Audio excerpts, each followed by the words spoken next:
다른 사람들이 한 번에 끝낼 수 있는 일을 저는 100번이고 반복해야만 완성할 수 있습니다.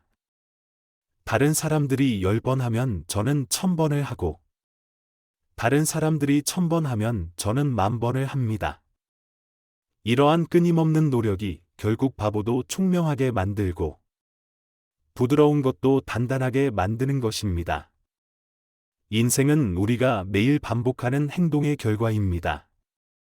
만약 삶을 바꾸고 싶다면 긍정적인 행동을 반복하는 것부터 시작해야 합니다.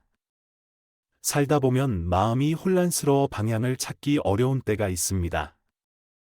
그럴 때 마음을 돌아볼 수 있는 곳이 있거나 진심으로 귀 기울여주는 사람이 있다는 것은 정말 소중한 일입니다. 만약 힘든 순간마다 반복하며 스스로 다독일 수 있는 좋아하는 문구가 있다면 그것은 정말 큰 힘이 될 것입니다.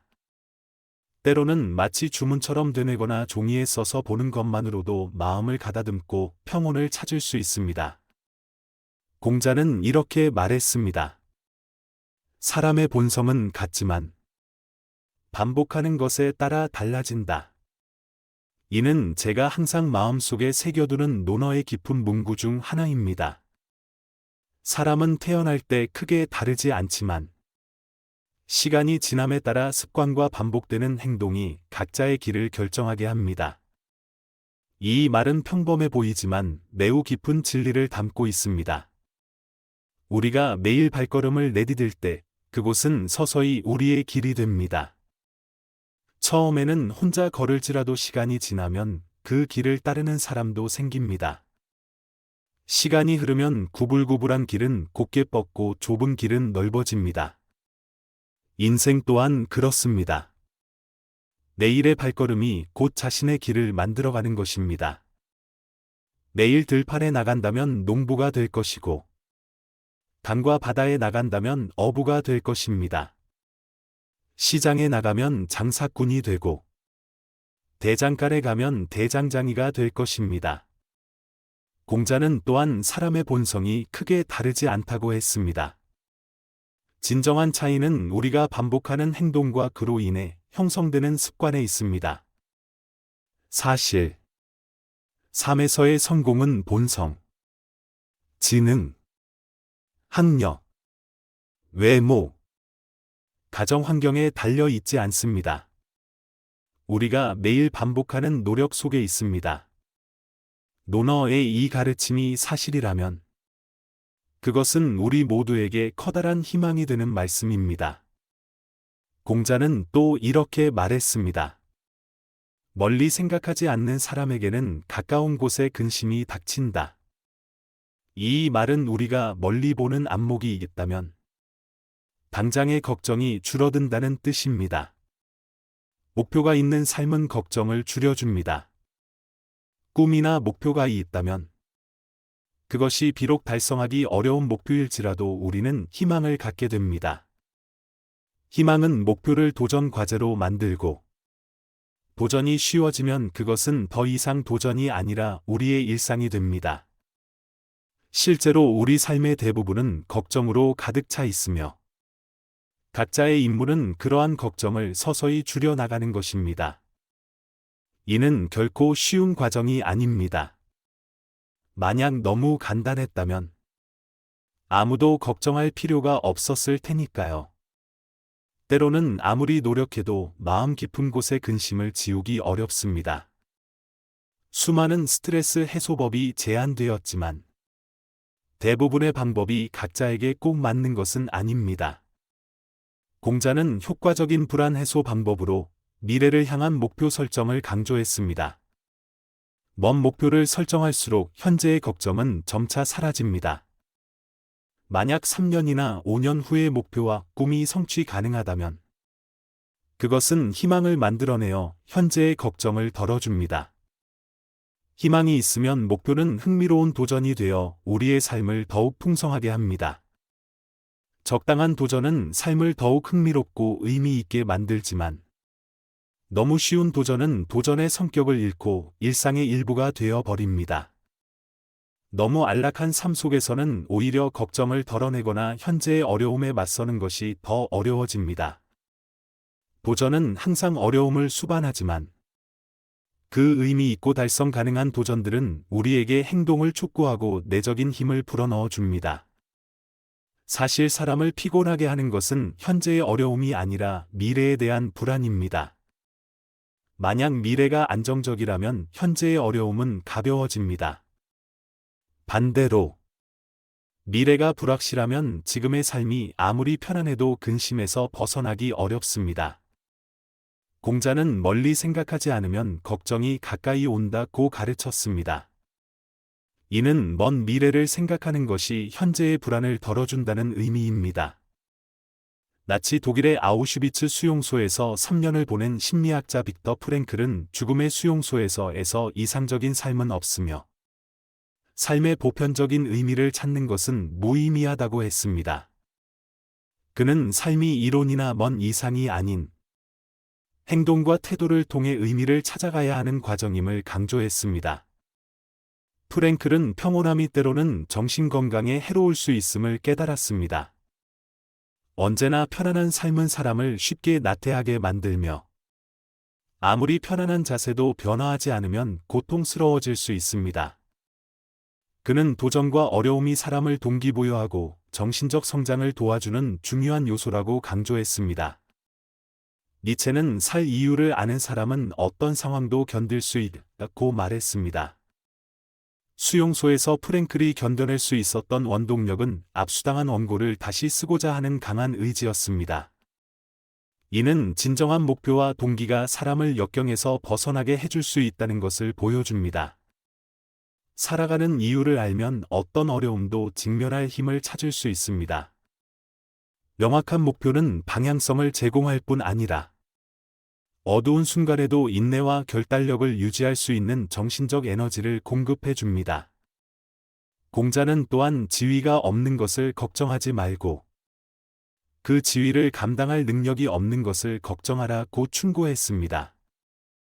사람은 항상 높은 지위를 추구하지만 직원이 관리자가 되고 관리자가 임원이 되기를 원하듯이 지위에는 한계가 있습니다.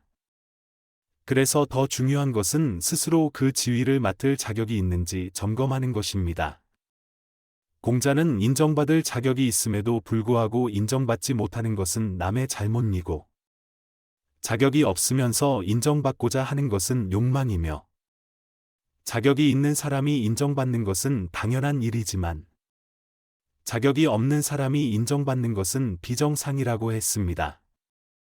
이는 인정받기보다는 자기 자신을 개발하고 역량을 쌓아야 한다는 의미입니다. 우리 각자의 과제는 인정받을 만한 사람이 되기 위해 노력하는 것입니다. 공자는 또한 다른 사람이 나를 알아주지 않는 것을 걱정하지 말고 내가 다른 사람을 이해하지 못하는 것을 걱정하라고 했습니다. 우정을 쌓으려면 스스로의 마음을 이해해야 하고 사랑이 피어나기 위해서는 상대방의 마음을 이해해야 합니다. 다른 사람을 이해할 때 깊은 유대와 신뢰가 형성됩니다. 직장에서도 성공을 위해 상대의 마음을 이해하는 것이 중요합니다. 공자는 이해와 공감이 모든 관계의 기초가 되며 모든 삶의 분야에서 성공을 이루기 위한 핵심 요소라고 강조했습니다. 공자는 또한 군자는 자신의 무능함을 문제로 여기고 다른 사람이 자신을 알아주지 않는 것을 문제로 삼지 않는다고 말했습니다. 평범한 사람들은 대개 인정과 인정을 받기를 갈망하지만 지도자는 반대입니다. 군자는 자신을 개선하고 능력을 키우는 데 집중하며 다른 사람들의 인정을 구하지 않습니다. 이러한 태도는 그들에게 자존감과 자신감을 유지하게 하고 주변 사람들에게 긍정적인 영향을 미치게 합니다. 자기 인식과 끊임없는 자기 완성의 노력이야말로 진정한 지도자가 되고 지속 가능한 성공을 이루는 열쇠입니다. 진정한 지도자는 다른 사람이 자신을 알아주지 않는 것을 걱정하지 않고 자신의 역량에 대해 고민합니다. 오직 긍정적인 태도를 가지고 자신을 믿는 사람만이 효과적으로 일을 수행할 수 있습니다. 공자의 뛰어난 제자 중 한 명인 아내는 정치와 행정 능력에서 두드러진 인물이었습니다. 귀족 가문에서 태어난 그는 노나라의 군사와 재정 문제에 대한 자문 역할을 맡았습니다. 그러나 그의 가장 큰 약점은 소극적인 성격과 자신감 부족이었습니다. 어느 날 아내가 공자에게 말했습니다. 선생님, 저는 선생님의 가르침을 사랑하지 않는 것이 아니라 제가 그것을 따를 힘이 부족하다고 느낍니다. 이에 공자는 이렇게 대답했습니다.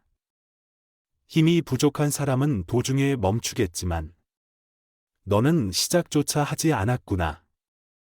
스스로 한계를 정하고 말았다. 실제로 누군가가 어떤 일이 불가능하다고 생각하면 객관적인 이유가 없다 하더라도 그 일은 어려워질 것입니다. 반대로 가능하다고 믿는다면 그 일은 한결 수월해집니다. 시작도 하기 전의 결과는 우리의 태도에 의해 결정됩니다. 그러므로 긍정적인 한계를 설정하는 것이 전략적인 선택입니다. 얇은 종이 한 장에도 양면이 있듯이 삶의 모든 문제에는 긍정적인 면과 부정적인 면이 공존합니다. 우리가 마주하는 거의 모든 일은 성공할 수도 실패할 수도 있습니다. 물론 쉬운 일도 있고 어려운 일도 있지만 가치 있는 일은 더 큰 도전을 수반하는 경우가 많습니다. 죽음에 대해 묻기 전에 삶에 대해 생각하십시오. 어느 날 자로가 공자에게 물었습니다. 선생님, 죽음에 대해 여쭈어도 되겠습니까? 공자는 대답했습니다. 삶도 아직 다 이해하지 못했는데 어찌 죽음을 논하려 하느냐? 공자의 이 대답은 냉정해 보일 수 있지만 매우 현실적입니다. 자로가 이 질문을 한 이유는 아마도 죽음을 목격하며 느낀 슬픔 때문이었을 수도 있고 전쟁이 끊이지 않던 춘추시대의 분위기 때문이었을 수도 있으며 단순히 죽음 이후의 세계에 대한 호기심 때문일 수도 있습니다. 그러나 공자의 대답은 막연히 죽음을 생각하기보다는 현재의 삶에 충실할 것을 상기시키는 경고였습니다. 공자는 사람들에게 삶의 문제에 집중하고 세상을 더 나은 곳으로 만드는 데 힘쓰라고 말하고 싶었던 것입니다. 그 이전에 자로는 공자에게 조상 제사에 대해 질문한 적이 있었습니다. 공자는 사람을 올바르게 대하는 법을 모른다면 조상을 제대로 모실 수 없다고 대답했습니다. 이 말에서 공자는 제사를 경시한 것이 아니라 먼저 주변 사람들에게 잘하고 좋은 삶을 사는 데 집중해야 한다고 강조한 것입니다.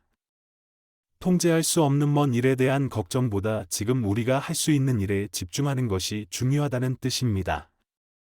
자로에게 있어 조상 숭배는 단순히 미신이 아니라 도덕성을 강화하고 공동체를 결속시키며 사회를 더 조화롭게 만드는 방법이었습니다. 사람들은 조상에게 제사를 지내며 자신의 뿌리와 연결을 유지하고자 했습니다. 이는 조상을 기억하고 그들의 지혜와 가치를 되새기는 방법입니다. 자로는 제사가 단순한 의식이 아니라 선대와의 연결을 유지하고 그들의 가치를 지속적으로 전하는 노력이라고 생각했습니다. 물론 선조를 기억하고 전통을 지키는 것은 중요하지만 공자는 현재를 중시했습니다. 즉, 지금 우리가 어떻게 살고 더 나은 삶을 살기 위해 어떻게 노력하는가가 더 중요하다고 강조한 것입니다. 공자는 만약 형제 간의 관계가 깨졌다면 매년 조상님을 위한 제사를 지내는 것 또한 의미를 잃는다고 말하고 싶었습니다. 가족들이 서로를 기억하지 않는다면 중추절과 같은 명절조차도 의미가 없게 될 것입니다. 그래서 공자의 자로에 대한 대답은 오늘날까지도 유효합니다. 만약 가족 간에 불화가 있다면 의례를 치르기보다는 관계를 회복하는 데 중점을 두어야 합니다. 사촌들이 서로를 모른다면 명절에 잠깐 얼굴을 보는 것에 그치지 말고 자주 연락하고 만남을 통해 관계를 다져야 합니다. 공자의 가르침은 신앙이나 죽음에 대한 질문의 중요성을 부정하는 것이 아닙니다. 오히려 그는 제자들에게 명확한 우선순위를 세우고 일상 속에서 긴급한 문제들에 집중할 것을 권장했습니다. 공자는 사람의 본성은 비슷하나 각자가 매일 반복하는 것이 그 사람을 다르게 만든다고 가르쳤습니다. 우리의 삶은 매일의 습관과 선택으로 형성됩니다. 우리는 과연 수동적으로 살 것인가? 아니면 주도적으로 자신의 삶을 만들어 갈 것인가? 그 대답은 각자의 일상적인 선택과 반복 속에 달려 있습니다. 논어는 2.500년 넘게 동서양에 큰 영향을 미쳐온 고전이자 인생의 방향을 제시하는 나침반 같은 존재입니다. 유명한 고전 강사인 최종엽 선생님은 논어에서 핵심적인 가르침 30가지를 선별의 삶의 방향에 대해 설명했습니다. 50대에 접어든 그는 이 책을 출간하여 논어의 철학을 쉽고 명확하게 해석함으로써 새로운 시작을 찾고자 하는 이들에게 고전적 철학을 현대 생활에 적용할 수 있도록 돕는 소중한 자료를 제공했습니다. 만약 우리가 기존의 생활 방식과 습관을 계속 유지한다면 우리의 미래도 달라지지 않을 것입니다.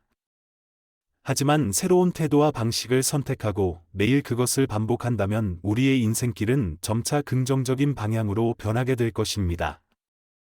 이 책이 당신의 인생 여정에서 신뢰할 수 있는 동반자가 되어 원하는 삶을 이루기 위해 필요한 변화를 발견하고 실천하는 데 도움이 되기를 바랍니다.